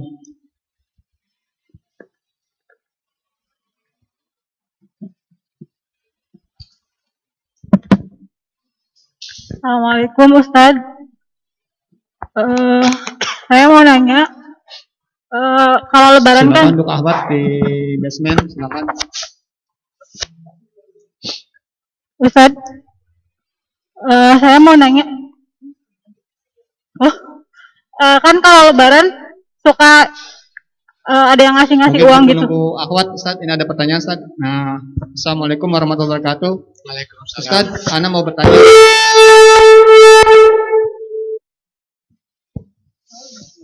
Assalamualaikum Ustadz. Saya mau bertanya, kan kalau Lebaran itu suka dikasih uang gitu kan. Terus misalnya ada salah satu keluarga kita yang kerja di bank, terus ngasih uang ke kita, itu boleh nggak kita terima? Terus yang kedua, misalnya dulu kan saya pernah ngajar, kerja di tempat bimbel. Terus kalau ada orang tua yang ngejemput murid, itu dia suka ngasih makanan kayak gitu, kita boleh nggak sih mengonsumsi itu? Ya, yang pertama tadi apa? Maaf. Angpau. Kalau pas lagi Lebaran, terus saudara kita yang kerja di bank ngasih uang ke kita, itu kita boleh nerima apa enggak? Angpau. Iya, kalau Lebaran kan suka dikasih. Baik, terima kasih jazakillahu khairan, pertanyaan yang bermanfaat. Bolehkah kita nerima hadiah dari orang yang bekerja di bank? Tapi bank tidak disebutkan bank apa ya? Banknya bank apa ya? Bank Mandiri. Maksud saya bank konvensional apa ya? Bank konvensional. Bank konvensional ya. Maka hukum asalnya antara kerabat dianjurkan memberikan hadiah. Atau juga dianjurkan antara suami dan istri memberikan hadiah. Yang mana tujuannya untuk saling mencintai antara dua pasangan, ya, dan juga saling mencintai antara sesama keluarga, kerabat keluarga. Maka hukum asalnya boleh terima hadiah. Tetapi kita lihat hukum berikutnya. Hukum bekerja di bank konvensional, para ulama sudah menjelaskan hukumnya adalah haram. Kenapa? Karena bank konvensional menjalankan riba, yang mana Allah telah mengharamkan riba. Dan para karyawan kerja di bank konvensional, mereka melakukan yang diharamkan Allah Ta'ala. Sehingga walaupun tidak digaji, pekerjaan itu saja sudah haram. Otomatis kalau dia dapatkan gaji, gajinya juga adalah uang yang haram. Karena mendapatkan jasa dari melakukan sesuatu yang haram. Ya. Karena hakikatnya pinjam uang di bank konvensional itu ada hutang piutang yang bunganya itu adalah riba. Sehingga hasil pekerjaan di bank konvensional adalah haram. Dan pertanyaannya, bolehkah kita menerima kerabat kita dari kerabat yang bekerja di bank konvensional memberikan hadiah kepada kita? Ya. Maka haram kita menerima hadiahnya. Kenapa? Bentuk dakwah kepada saudara kita. Karena Allah memerintahkan kepada muslim, yaitu apa? Untuk saling menasihati kebaikan. Wa tawasau bil haqqi wa tawasaw bis sabri. Itu apa? Agar berwasiat untuk kebaikan, saling menasihati agar kita selamat, mengingkari yang mungkar dengan cara yang baik. Maka harusnya kewajiban kita adalah memberitahu kepada kerabat kita, menasihatinya, jangan kerja di bank. Yang kedua, kalau kita menerima hadiah dari dia, bisa jadi ini membantu dia untuk terus melakukan pekerjaan yang haram tadi. Ini bisa jadi ikrar, persetujuan dari kita, wah pekerjaan kamu itu baik, sehingga saya menerima hadiah. Inilah para ulama mengatakan haramnya kita menerima hadiah dari orang yang bekerja di bank konvensional yang praktek riba. Kecuali kalau saudara kita mempunyai penghasilan yang lain selain dari bekerja bank konvensional. Misalkan dia punya toko juga yang menjual yang halal, atau dia memiliki kontrakan, maka halal kita menerima hadiahnya. Kenapa? Karena Rasulullah SAW bermuamalah dengan orang-orang yang bercampur hartanya halal dan haram. Di antaranya Yahudi dan musyrikin di Mekah, ya, melakukan jual beli. Yang mana Allah sudah mensifati orang Yahudi, mereka melakukan yang haram, riba, suap. Tetapi mereka juga melakukan jual beli yang halal. Sehingga bermuamalah dengan orang yang hartanya bercampur halal dan haram, itu boleh. Yang dilarang kalau kita yakin dia hanya penghasilannya dari haram, maka kita tidak boleh menerima hadiah dari orang tersebut. Allah Ta'ala. Yang kedua, dulu saya pernah bekerja di bimbel dan dikasih makanan atau hadiah dari orang tua murid. Ya, pertanyaannya dulu ya. Maka kalau dulu, tentunya ketika tidak tahu, maka tidak ada dosa. Ya, maka tidak ada hukum ketika tidak tahu. Maka tidak masalah. Dan sekarang sudah tahu, maka menjadi haram untuk kedepannya. Wallahu ta'ala. Selanjutnya Ustaz, Assalamualaikum warahmatullahi wabarakatuh. Ustaz, Ana mau bertanya, di kampung Ana jika ada resepsi pernikahan atau khitan, tamu yang diundang selalu membawa hadiah berupa uang ataupun barang. Bahkan sampai dicatat seberapa besar nominalnya, sehingga jika si memberi mengadakan resepsi, si pemberi mengharapkan imbalan sebesar yang pernah dia beri. Yang mau Ana tanyakan, apakah benar itu menjadi sebuah hutang, padahal tidak pernah ada akad hutang pada saat itu. Dan si penerima tidak pernah meminta untuk diberi, apalagi sebagai hutang. Dan jika memang dianggap sebagai hutang, bagaimana hukumnya jika si penerima tidak dapat memberikan imbalan kepada si pemberi tersebut? Ya, Masya Allah, bagus pertanyaannya. Sebelum saya menjawab pertanyaan ini, saya ingin menyatakan bahwa kalau tidak tahu tidak berdosa, karena Allah mengatakan wa ma kunna mu'adzibina hatta nab'atsa rasula. Kami tidak mengazab menjadikan hukuman ya sampai kami mengutus rasul. Artinya kapan Allah mengazab menyatakan suatu hukum bagi seorang ketika orang itu sudah sampai pada dia pengetahuan, sudah sampai padanya ilmu ya. Maka orang yang tidak tahu berbeda dengan orang yang tidak mau tahu. Orang yang tidak mau tahu maka berdosa. Tapi kalau orang memang dia tidak tahu, maka tidak berdosa. Paham maksud saya? Sekarang ini banyak orang yang tidak mau tahu. Padahal kajian-kajian di mana-mana banyak menjelaskan yang haram, tapi dia tidak pernah datang kajian, ya. Maka orang itu berdosa. Pertanyaan berikutnya, di mana di suatu daerah ketika hajat suatu resepsi, tetangganya memberikan hadiah. Yang mana kebiasaan di daerah tersebut itu dicatat ya, apa saja hadiahnya. Nanti ketika dia punya hajat juga kita berikan seperti yang dia berikan. Apakah pertanyaannya apa? Apakah seperti itu dianggap sebagai hutang, Ustaz? Apakah itu dianggap sebagai hutang? Itu saja pertanyaannya. Tidak ada akad hutang di awalnya seperti itu. Pertanyaannya itu saja. Ya, jika memang dianggap hutang, bagaimana hukumnya jika si penerima tidak dapat memberikan imbalan si pemberi tersebut, tidak bisa mengembalikan tersebut? Bagaimana tidak mengembalikan tersebut? Ya.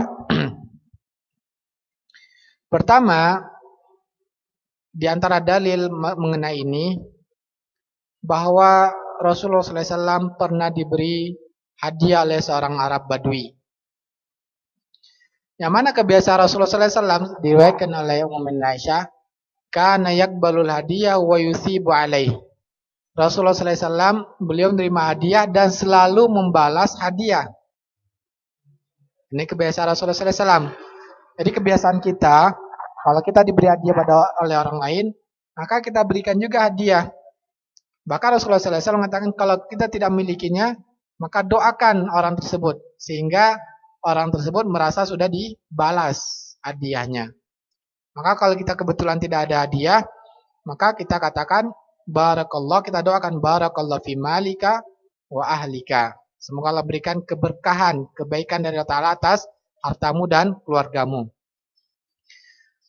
Kenapa Rasulullah mengatakan supaya orang tersebut merasa sudah dibalas? Ini yang pertama, bahwa Rasulullah SAW ketika menerima hadiah, beliau selalu membalas hadiah tersebut. Suatu ketika seorang Arab Badui memberikan hadiah pada Rasulullah SAW, maka dibalas oleh Rasulullah SAW. Cukup, kata Rasulullah. Maka orang Badui tadi katakan, tidak, belum. Ya, kemudian kasih lagi hadiah. Cukup, balasannya belum, kata Arab Badui. Sampai ketiga kali dikasih lagi hadiah oleh Rasulullah SAW, cukup, kata Rasulullah. Maka setelah itu Rasulullah SAW tidak lagi menerima hadiah dari orang Badui. Nah, sehingga para ulama menjelaskan, wajib hukumnya, kalau kita yakin orang pertama, kalau memberi hadiah disebut orang yang kurang mampu pada kita. Contohnya apa? Kita tahu tetangga ini keadaannya di bawah kita ekonominya, tapi dia memberi hadiah. Maka apa? Perkiraan kita bahwa orang ini mengharapkan balasan dari kita. Maka ketika itu wajib kita memberi balasan kepada orang tersebut. Jelas? Ini dijelaskan oleh para ulama. Kita bisa lihat penjelasan Syaikh Fauzan dalam kitab Minhatul Alam, Syarahan Bulughul Maram. Syaikh Fauzan mengatakan, para ulama mengatakan namanya balasan terhadap hadiah. Kalau orang yang beri hadiah pada kita, orang fakir atau miskin, maka wajib kita membalasnya. Ya, hadiah dan membalasnya. Kemudian bagaimana kebiasaan tetangga? Sehingga di sini disebutkan, ya, bisa kita lihat dalam Islam Way, Jalan Islam, tapi dalam bahasa Arab. Yang mana kalau kebiasaan bahwa suatu daerah kalau memberikan hadiah itu dianggap sebagai hutang, boleh kita dianjurkan pada kita untuk menolaknya. Ya, dianjurkan kita untuk menolaknya. Kenapa? Dan kita tidak butuh pada itu, dan kita khawatir akan tidak mampu membalasnya, maka dianjurkan kepada kita untuk tidak menerima hadiah. Kita sampaikan kepada mereka, saya tidak menerima hadiah. Itu lebih aman menjaga diri kita, supaya tidak melakukan hutang piutang. Jadi para ulama katakan itu menjadi hutang. Kenapa? Karena memang sudah kebiasaan masyarakat, kalau ada yang dibantu, nanti akan secara ini dia wajib lagi membantu senilai yang tadi. Jadi kebiasaan itu yang berlaku di masyarakat, dia menjadi suatu akad utang piutang. Karena akad kontrak itu menurut mayoritas ulama, setiap ucapan atau memang kebiasaan masyarakat yang sudah mereka yakini kalau itu suatu konsekuensi dari suatu akad kontrak. Kalau masyarakat sudah menganggap bahwa sekarang hadiah dan nanti akan menerima hadiah, berarti itu sudah dianggap sebagai utang piutang. Maka sebaiknya kita tolak kalau kita tidak butuh, ya, terhadap itu, maka kita tolak, saya tidak menerima hadiah, supaya nanti kita tidak ada kewajiban untuk memberikannya. Ya, ya benar. Itu menjadi hutang piutang, maka wajib kita untuk membalasnya, sebaiknya kita tolak. Khawatir kita nanti tidak bisa membalasnya. Tapi kalau kita ya, insya Allah kita bisa membalasnya, ya, boleh kita menerima hadiah tersebut, yang mana juga ada kewajiban kita untuk membantu dia ketika mempunyai kebutuhan. Ya Allah Ta'ala. Silakan untuk pertanyaan langsung untuk. Assalamualaikum warahmatullahi wabarakatuh. Afwan, izin bertanya Ustadz. Ya. Ana seorang pekerja di perusahaan swasta di bagian depan untuk administrasi keluar masuk barang maupun tamu. Nah, yang menjadi kendala ketika tamu misalkan mau berkunjung ke office ke dalam, pulangnya suka memberikan ya maaf uang gitu. Terus yang selesai mengirim barang, setelah keluar semua kendaraan lah, entah truk, entah mobil besar, kontainer seperti itu, suka ngasih uang ke bagian administrasi itu yang masuk barang, maksudnya anak gitu yang menerima. Cuman tidak ana masukkan ke uang pribadi ana, jadi dikumpulkan di laci. Nah, personil yang ada di situ di ruangan itu nanti setelah selesai tugas berakhir baru dibagi. Cuman ana tidak mengambil karena ana merasa itu ya masih ragu-ragu gitu. Makanya setelah mendengar penjelasan ini, ana ingin lebih rinci menanyakan. Setelah uang itu terkumpul di kotak baru dibagi. Sementara ana tidak mengambil, tapi yang jadi ganjalan waktu si driver yang setelah kirim barang itu ngasih uang tip, ya besar nominalnya sih nggak besar, sama si tamu bos-bos itu ngasih uang tip, ana nerima langsung ke tangan ana lalu ana taruh di laci. Itu hukumnya seperti apa? Sementara ana kan tidak mengambil dari hasil itu. Itu diizinkan perusahaan ibu bekerja atau tidak? Di luar pengetahuan perusahaan. Nggak boleh, haram hukumnya. Ya. Kalau memang diizinkan perusahaan boleh, kalau tidak hanya sebagai karyawan antar sama pekerja saja mereka melakukan dan bagian dari mereka itu haram hukumnya. Walaupun anak tidak mengambil, hanya menyimpan di laci. Ibu menerima itu berarti sudah menerima suap, tidak boleh menerimanya. Harus menolaknya. Atau solusinya minta izin perusahaan tempat bekerja. Diizinkan atau tidak. Kalau diizinkan maka boleh. Itu solusinya. Tapi kalau tidak diizinkan, maka walaupun tidak mengambil tetap haram melakukannya. Allah Ta'ala. Ya. Silakan untuk Iwan, silakan. Assalamualaikum warahmatullahi wabarakatuh. Waalaikumsalam warahmatullahi wabarakatuh. Ana bekerja sebagai marketing di perusahaan farmasi. Nah, setiap kali kita Maaf, Pak, di mana pekerjaannya? bekerja di sebuah perusahaan farmasi sebagai marketing. Marketing. Nah, setiap kali kita masuk mau ngenalin obat gitu ya, masuk ke ini rumah sakit. Nah, kita ada transaksi itu, kalaupun misalkan masuk obat, nanti ada sekian persen masuk ke manajemen rumah sakitnya. Terus setelah udah masuk nih obatnya, kita diharuskan ke spesialisnya, ke bagian spesialis kayak misalkan dokter-dokternya. Nah, di sana ada lagi transaksi di luar daripada diskon itu, transaksi sebagai kontribusi dokter itu beberapa persen. Nah, kita dinamakannya itu hadiah ya, Ustaz. Nah, itu apa diperbolehkan? Nah, setelah itu ada lagi, Ustaz. Kalau ketika udah closing order gitu ya, barang masuk ke bagian gudang, nah ada lagi administrasi masuk ke gudangnya. Apakah itu diperbolehkan juga? Apa itu termasuk yang tidak diperbolehkan atau bagaimana gitu, Ustaz? Iya. Terima kasih. Jazakallah khair. Di antara bentuk tadi yang kita katakan, meningkatkan penjualan dengan memberikan hadiah-hadiah. Ya. Sebuah produk, agar produknya laris, kan persaingan antara produk yang lain. Maka caranya dengan berikan diskon pada manajemen suatu rumah sakit. Nanti akan berikan lagi hadiah kepada dokter yang akan, baik itu pakai syarat atau tidak. Maksud saya begini, beri hadiah kepada dokter spesialis tadi, syaratnya harus meresepkan obat ini atau tidak. Jadi dicatat dari berapa, Ya, dari presentasi dia menuliskan meresepkan itu. obat. Baik.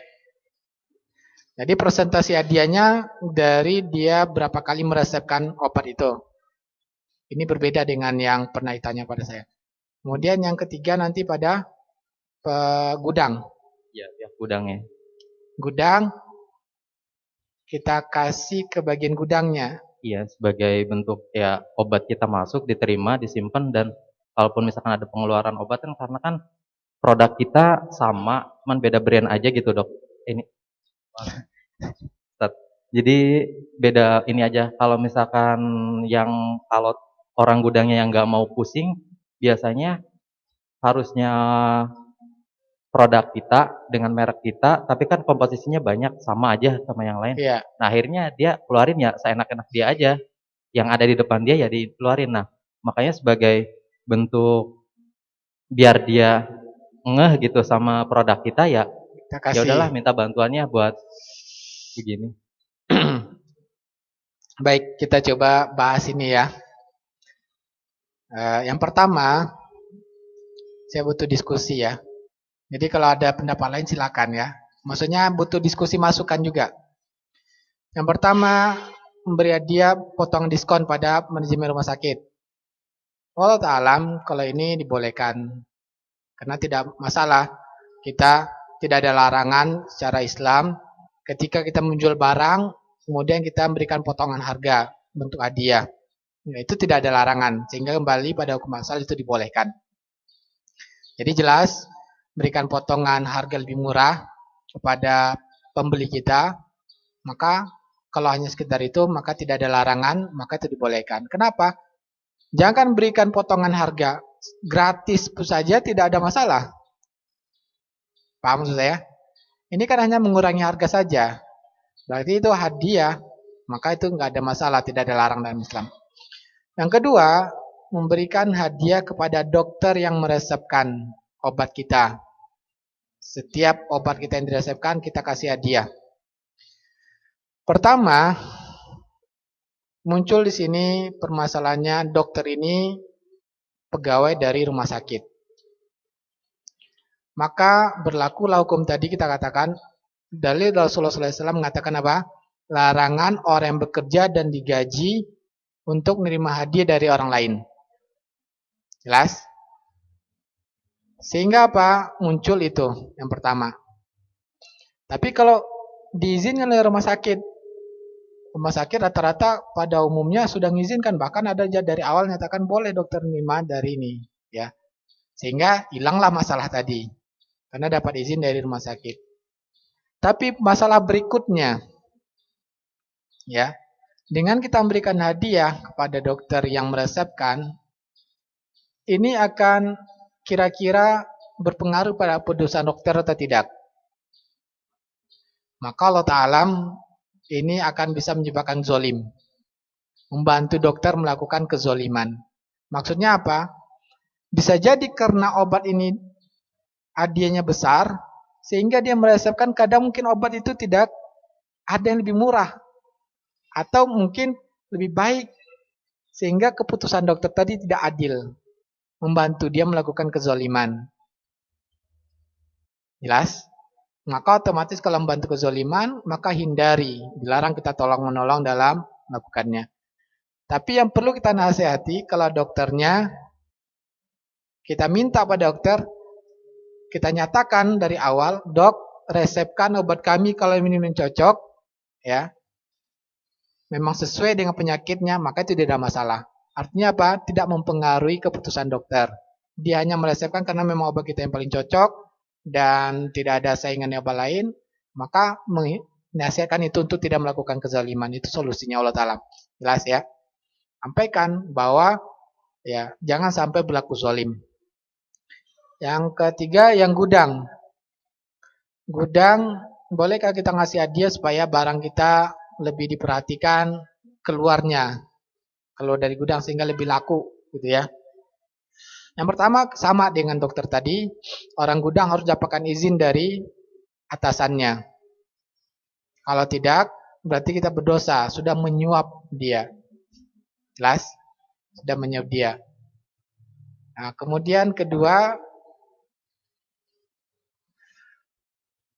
yang mana orang gudang hanya ini saja ya, tidak berpengaruh pada keputusan ya obat. Nah itu saja, orang gudangnya harus dapat izin dari tempat dia bekerja. Kalau dapat izin maka boleh, kalau tidak maka haram, berarti kita sudah melakukan suap. Ya pada asalnya, hukum asalnya tadi jelas bahwa larangan Nabi kita memberikan hadiah kepada orang yang sudah digaji. Ya kecuali memang kalau sudah umum bahwa orang gudang juga di rumah sakit sudah boleh terima uang tersebut dan diizinkan oleh tempat dia bekerja, maka itu boleh jadi hadiah. Wallahu ta'ala. Berarti untuk transaksi sama dokternya itu tidak jadi persoalan gitu, Ustaz.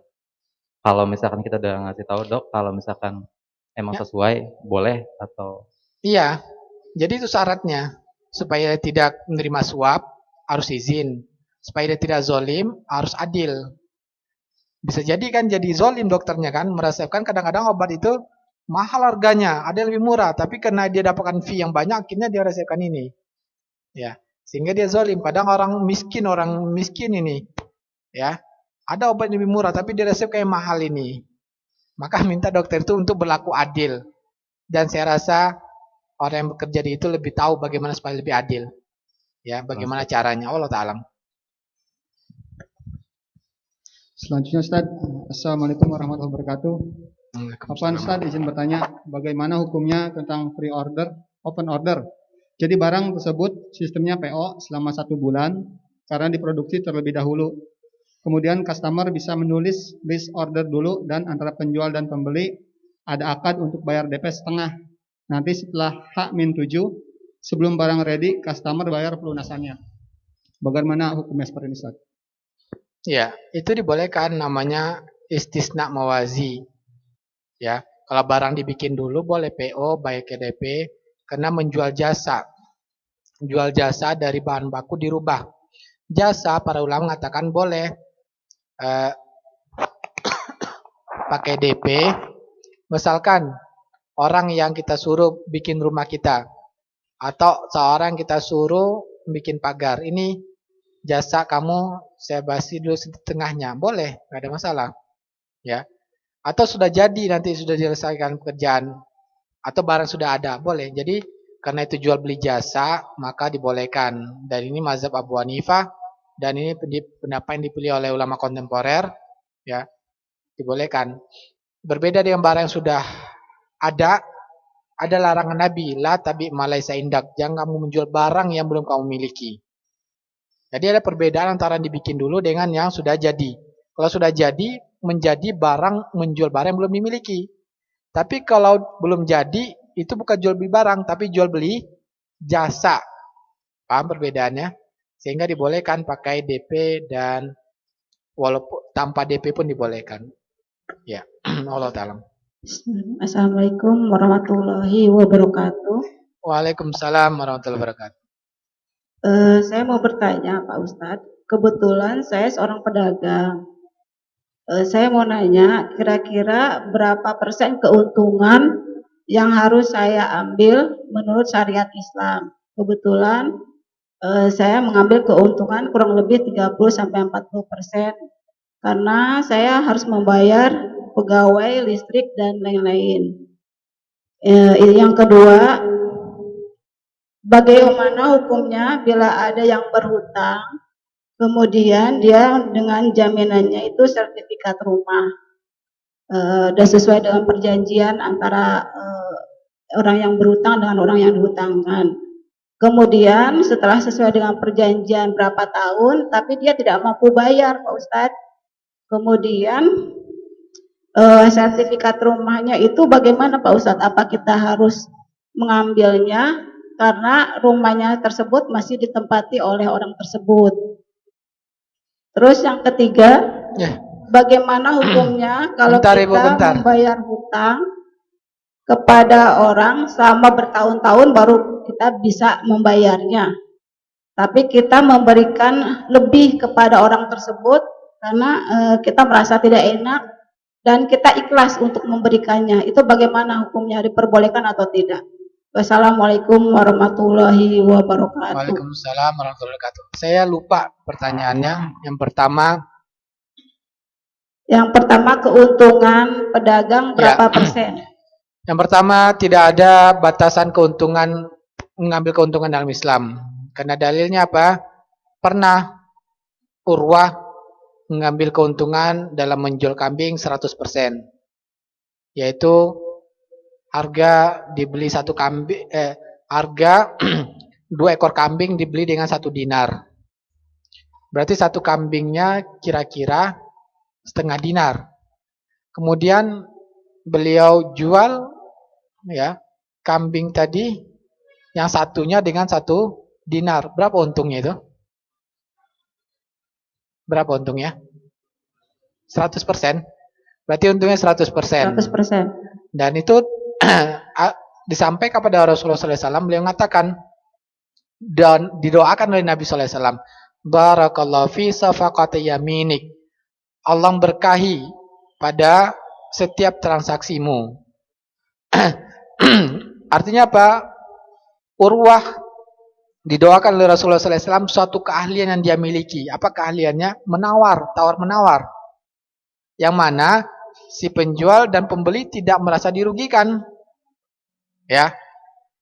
Dia membeli karena dia bisa menawar dan penjualnya tidak merasa dirugikan, akhirnya bisa dia membeli.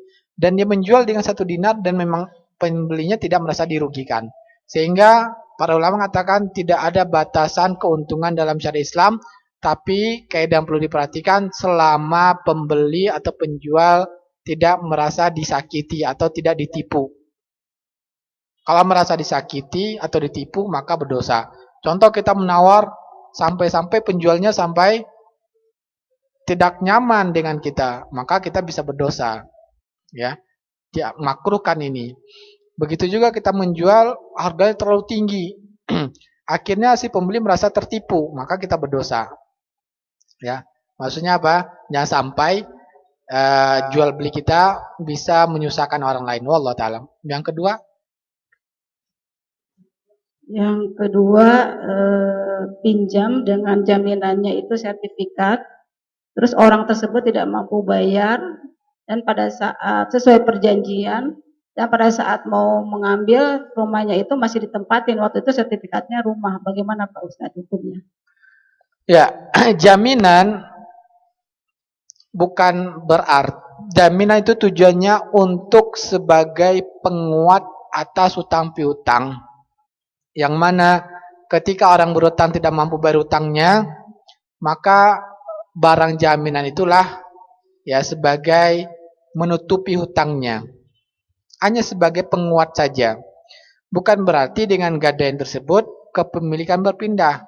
Otomatis sertifikat rumah itu hanya sebagai penguat dari hutang piutang saja, ya. Maka dia tetap milik dari pemilik rumah. Hutang kita hanya sebatas piutang kita sebatas yang dulu kita pinjamkan. Ya, berapa kita pinjamkan itulah. Maka bagaimana solusinya? Kita katakan kepada orang ini, ya, ini bagaimana hutangnya, lunasi. Ya, maka silakan jual rumah ini atau saya bantu menjualkan dengan harga yang kamu disepakati kita berdua. Nah, maka penjualannya itu ya hasil penjualan bayar hutangnya dan saya berikan pada orang tersebut. Bukan berarti jadi poinnya adalah itu hanya sebagai jaminan penguat dari hutang piutang saja, maka tetap haknya adalah milik pemilik rumah. Ya. Allah Ta'ala, saya rasa itu ya. Yang intinya bagaimana supaya dengan sertifikat yang kita pegang ini dia bisa bayar hutang pada kita, itu saja. Carilah solusi yang tepat berdua, bagaimana ya hutang kita terbayar, yang mana sertifikat ada pada kita. Silakan dikomunikasikan berdua. Jadi tidak boleh mengambil rumahnya sendiri ya, Dok? Tidak boleh. Ustaz. Iya, itu yang tidak boleh. Tapi orang tersebut memang kayaknya tidak niat untuk membayar, bagaimana Pak Ustaz? Makanya diajak komunikasi bagaimana solusinya. Ya. Ya, sudah beberapa Makanya kali. untuk kedepannya bikin pernyataan dari awal. Apa pernyataannya? Bahwa ketika tidak mampu bayar utang jatuh tempo, maka si pemilik rumah harus menjual rumahnya. Ya. Atau diwakilkan kepada kita untuk menjual dengan harga yang adil, harga pasaran atau harga yang disepakati berdua. Supaya ada keterikatan bahwa orang berhutang ini akan dengan kesepakatan ini dia wajib melakukannya, kalau tidak dia berdosa. Kalau tidak demikian maka tidak bisa kita memaksa dia. Dia paling tidak kita bersabar. Bersabar, dan setiap kita sabar mendapatkan pahala dari Allah Ta'ala. Kalau kita butuh, sampaikan pada pengadilan bahwa dia berhutang, ya. Kalau tidak mau, pokoknya coba komunikasi berdua. Makanya lain kali, hati-hati di zaman kita sekarang ini, orang yang berlaku adil itu sudah sulit. Ketika berhutang, sangat mudah dia meminjam, tapi ketika sudah pembayaran, sulit dia untuk bayarnya. Maka kita harus berhati-hati terhadap dikuatkan dengan bentuk yang tadi saya sampaikan, ya, bahwa ada pernyataan bahwa barang jaminannya akan disuruh dijual nantinya. Allah Ta'ala. Yang ketiga, bagaimana hukumnya bila kita membayar hutang sudah bertahun-tahun lamanya? Ya, terima kasih Bu. Bagaimana kita berhutang sudah lama? Ketika membayar kita lebihkan, itu dibolehkan. Dengan syarat dulu memang tidak dinyatakan. Kenapa dibolehkan? Karena Allah mengatakan hal jazaul ihsan ilal ihsan. Maka orang sudah berbuat baik pada kita, maka dianjurkan kita untuk berbuat baik. Juga berdasarkan hadis Jabir, istalafani Rasulullah SAW faqadoni wa zadani. Rasul pernah minjam uang pada saya dan beliau bayar dan beliau lebihkan. Kemudian juga diriwayatkan bahwa Rasulullah SAW pernah minjam hewan dengan umur tertentu. Kemudian beliau ketika membayarnya dengan umur yang lebih tua. Tentunya umur lebih tua harga lebih mahal karena lebih banyak dagingnya. Dan ini dibolehkan selama tidak ada pernyataan dari awal. Kalau disepakati dari awal maka dia riba. Maka itu dibolehkan. Wallahu a'lam. Saya rasa. Karena keterbatasan waktu, boleh, silakan. Silakan. Untuk terakhir Pak ya, satu pertanyaan aja.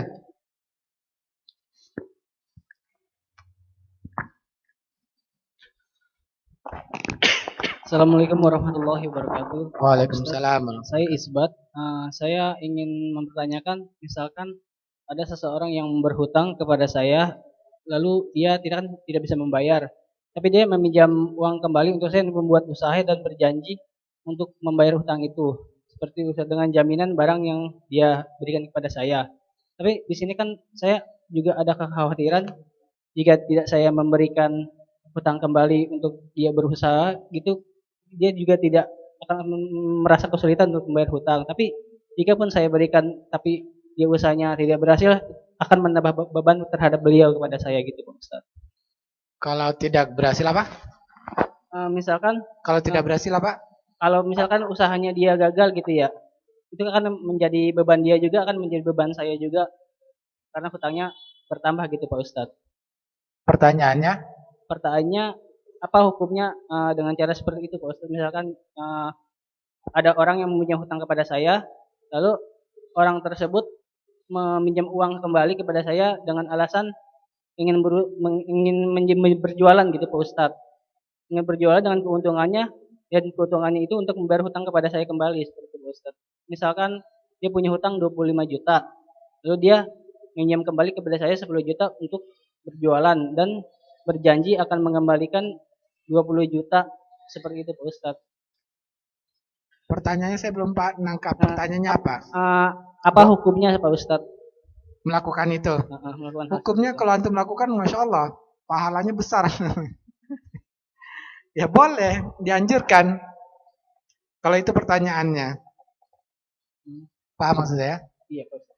Kalau boleh atau tidak boleh itu dibolehkan. Kenapa? Karena pertama dia berutang, belum mampu bayar. Maka Allah mengatakan, wa in kana dzu usratin fanaziratun ila maisarah. Kalau dia tidak mampu maka beri tangguh. Ya. Maka Allah perintahkan kita beri tangguh pada dia sampai dia mampu. Nah, dia ternyata minta supaya mampu bayar hutang, dimodali lagi untuk usaha, kita pinjamkan lagi, berarti kita bantu lagi dia, dapat pahala lagi membantu dia. Makanya saya katakan kalau antum melakukan itu pahalanya besar. Tapi betul-betul antum niatkan ikhlas karena Allah Ta'ala membantu orang lain. Masih ada pertanyaan? Enggak. Ya itu dia yang saya khawatirkan, ada goror di sana Pak Ustadz. Gorornya di mana?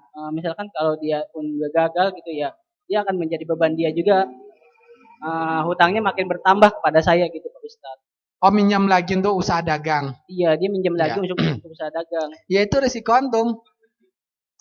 Kalau hutang bertambah, antum siap dari awal menanggung risiko. Ketika dia tidak mampu akan ditunda lagi, pahala antum berlipat-lipat itu. Jelas maksud saya? Ya, tergantung antumnya. Kalau antum memiliki kelebihan uang dan memang kasihan dengan orang tersebut sehingga membantu 2 kali, dan ada juga kemungkinan dia tidak mampu lagi dan antum siap akan pembayarannya tidak jelas juga, maka pahalanya makin besar antum terima. Tapi niatkan karena Allah Ta'ala, ya, membantu orang lain. Jadi tidak ada masalah. Jadi anjurkan, memang diperintahkan untuk membantu orang lain. Ya. Dan yang lebih baik lagi, Allah mengatakan wa antasaddaqu khairul lakum. Kamu sedekahkan itu jauh lebih baik. Ya, Allah mengatakan sedekahkan itu jauh lebih baik. Artinya apa? Pahala di akhirat pasti ya antum terima. Allah Ta'ala. Ya. Alhamdulillah. Syukran jazakallahu khair pada Al-Ustaz atas materi dan jawaban yang telah disampaikan. Syukran jazakallahu khairan pada jamaah yang telah hadir. Insyaallah kajian akan kita lanjutkan di bulan depan di pekan pertama pukul 8 sampai dengan pukul 10